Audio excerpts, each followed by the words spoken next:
Breaking news, a zombie outbreak has spread across the country. I'm here with my co-host Dawson, and here's all you need to know.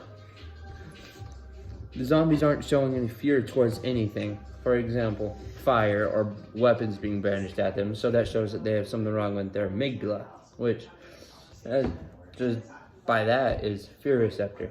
Not receptor, but fear, right? Next thing that they have something wrong with is the basal ganglia, right?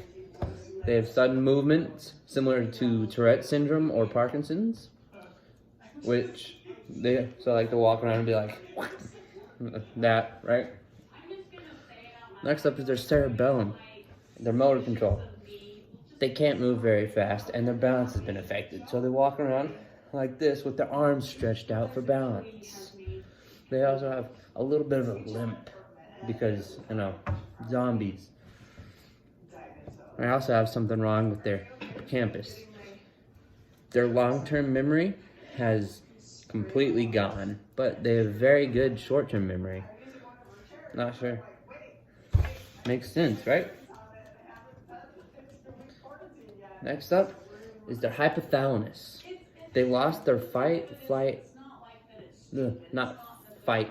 their flight and reproduction / pleasure drives and only feel the need to fight and feed on the population.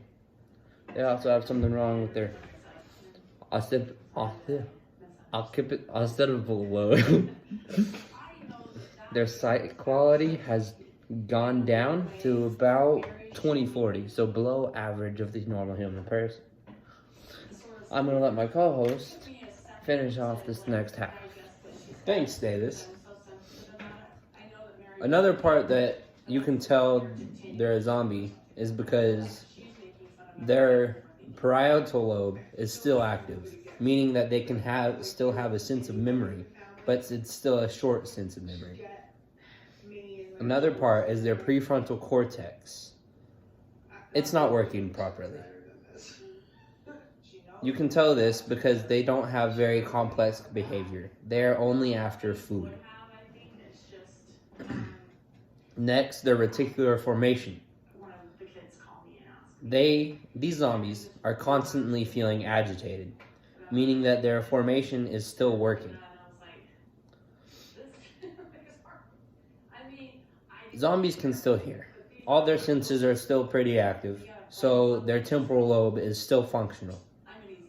Next up, the thalamus. They feel no pain, so the thalamus isn't working. Next, where Mike's area. We can assume that this part of the brain is still functional because all of the zombie's senses are still active, and this part aids in language comprehension, which is hearing. And finally, the Broca's area. In these zombies, the Broca's area is not functional anymore. We know this because all of these zombies have slurred speech patterns, and this area controls pronunciation. Well, that's it for this breaking news forecast. Thank you.